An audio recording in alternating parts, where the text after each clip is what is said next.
Hey everybody, it's Tripl-L and hey, let's talk Shokugeki no Soma chapter 279.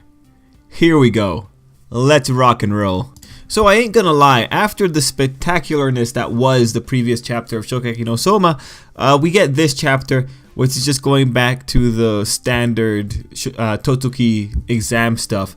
And I'm not gonna lie guys, I'm pretty annoyed. I'm pretty annoyed just because, you know, we have the Erina thing happening. I mean, we ended off last chapter in a pretty strong place with Erina getting captured by the new Dark Duelist from Yu-Gi-Oh! And it's just, I'm concerned. I'm really concerned about the girl because we get into this chapter and we definitely have a whole day where no one mentions Erina, and we have definitely a night pass and Erina is still nowhere to be seen. I am very concerned. What happened to Erina? I don't know. Is she still held hostage? I don't know. Was she talked into joining the New World Order with Asahi as her husband? I don't know. Is Hisako even calling to make sure that she's okay? I don't know. Everyone seems to be totally calm. Soma also hasn't checked in on her. What are we going to do about this? I am very concerned about the poor girl.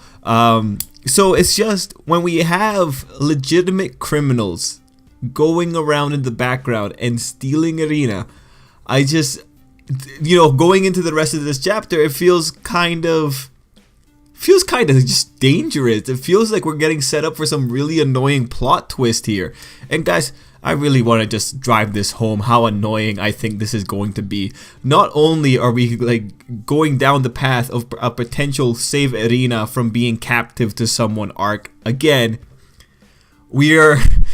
we're doing this weird kind of mood whiplash from one to the other. You know, again, the thing that really is bothering me is that they go a whole day without having any kind of communication with Erina as far as we can tell, and no one's mentioning it. Like at the very least, you had Nikumi at the very beginning of this chapter, and Nikumi is like the Erina fangirl number 2 here, right? If there was anyone that was gonna ask where Erina has been, it was gonna be that girl, but no, that didn't happen this time. And I'm assuming that the Elite 10 are going off the assumption, oh, like she's busy, she's the headmaster. But at that point, I'm really hoping her secretary steps up and calls one of them and just is like, hey, guys, I don't know where she is. Or, you know, even if the author goes and explains it as, oh, guys, don't worry. Sorry, I shouldn't be saying don't worry. But, you know, if the author explained it as Erina was forced to make calls to tell people that she was okay, then that's cool too. It's just, this is a very interesting situation to be in, and I don't know how to feel about this because if we end up going down the very annoying story route, I'm going to be really annoyed that no one was smarter about dealing with this. And again, it's all going to come down to how good of a job the author does to justify why no one took action in this moment and why they focused on their exam instead. That said, they're focusing on their exam, and I was reading the comments for people who read the chapter, and it's like a lot of people are really excited because this is the Shokugeki Soma that they like. Personally, you know, I understand what the author's trying to do. He's trying to make the story exciting. He's going into like the various emotional conflicts, and I'm not gonna lie, I do appreciate his efforts. Like again, there are aspects of Asahi that I think are really good when it comes to spurring on development in Soma. It's just, I end up leaving really conflicted when I see that a lot of people really like the chapter, whereas I'm just seeing it, it feels really inconsistent to me, you know? It feels like this is just setting us up for some annoying stuff. And it does seem that people are finding the recent chapters annoying, like they're finding that this isn't Shokugeki no Soma. And it's like, I don't know, man. I think the author's allowed to experiment with being darker and edgier and seeing what happens. I just wish I don't know how to explain it. I just wish, it's like Soma himself is such a competent character that at the very least, I think if we were dealing with this drama with the perfect Soma, with the Soma that's always competent, I feel like some of this could have just been streamlined a little bit better. I mean, a lot of this is relying on negligence from the Elite 10 to allow this situation to happen right now. And the worst thing that the thing that I'm really worried about is just Erina herself ending, like having to go through the whole save her arc again, and being talked into this dark regime or something. Now there is the very good chance that Erina stands on her own 2 feet. I mean, that's kind of what happened with her previous salvation arc. She stood on her own 2 feet and she got her victory with Soma's help. It wasn't Soma saving her, it was rather both characters working together. If Erina comes out of this situation standing on her own 2 feet and we end up going into a different direction, that'd be cool, because there is some novelty in that new kind of experience. It's just, I can't sit down and have fun with Soma and the crew about to beat the people in their year and show them what it means to be Elite 10. I can't have fun with that when there is someone's life legitimately on the line. Like, these people are people that work with criminals, and one of them has a chainsaw. So, you know, all things considered, I'm gonna take it like, as if this is kind of a dangerous situation. It's just, it annoys me that we're not dealing with it.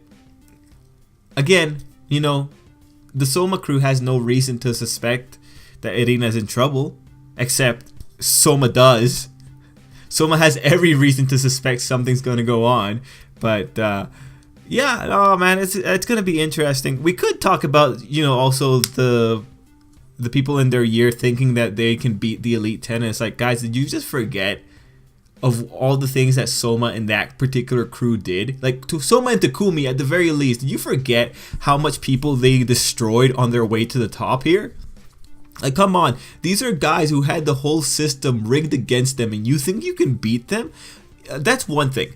One thing that Shokugeki no Soma definitely, without a doubt, in terms of writing, gets really bad is that it villainizes the average student really hard. And I don't know if that's a giant statement about just sheeple mentality, where people just kind of follow the herd and just get indoctrinated in a certain way of thinking.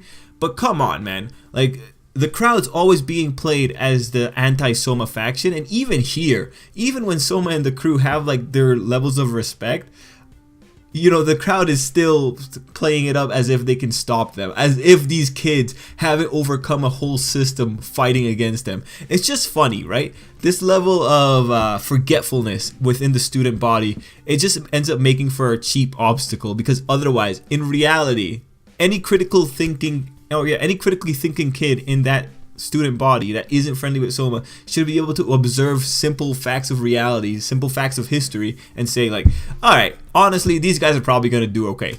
I do like that Soma tries to justify it by like saying like, oh yes, this is the mentality that we're fostering in Totsuki. But even then, man, those kids are so presumptuous to think that they can take on the kids that brought down a system. I just think that's really funny. I do wish that the student body could be more fleshed out and not be so anti-Soma all the time, because it creates just a very bland, faceless villain that's just there for the school time adversities. Anyway, guys, man, I don't know where I am with this. I'm really conflicted. Like, this arc of Soma has some spots where it's just so good and so entertaining, and then some spots where it's just frustrating. And I don't know how I feel about this one. Everyone or a lot of people in the comments like that we're just doing the regular stuff, but the problem is the regular stuff might be our pathway to hell in this current arc, just because of what's currently going on with Erina, and I really don't want to go to hell. Also, Soma should be smarter, man. That said, I'm not gonna lie, I am pretty excited to see how Soma and the crew fix this situation. I'm pretty excited to see how they beat everyone. I'm pretty worried for everyone else that's working on that beachfront, because like right now, Soma and the crew are gonna take all the profits. It's not even a question, right? If there was more suspense, then yeah, maybe this would be something, but I fully expect that crew to totally win out. Actually, you know what would be an incredible twist? If during that whole preparation thing, the dark chefs all show up all at once and are like, hey, Soma, you guys, Elite 10, we're gonna take you on right now, right here on the beach. Whoever wins this gets Erina, because that's the condition that Erina said, like she'll join us if we beat all of you down. And then I'll be like, alright, that's cool. That'd be pretty cool. That'd be pretty interesting. I would love that, actually. Right now, in where we are with this, I would love if we don't dwell on it too much and we just go straight up into life and death Shokugekis. Man, I'm still hoping. I hope they bring the shock collars. Let's give some shocks to everyone. That'll be amazing. Anyway, guys, because this particular chapter, I'm not really feeling it. I am very much looking forward to your thoughts on this because, man, if we had the Totsuki stuff happening without the Asahi stuff, I would be totally fine.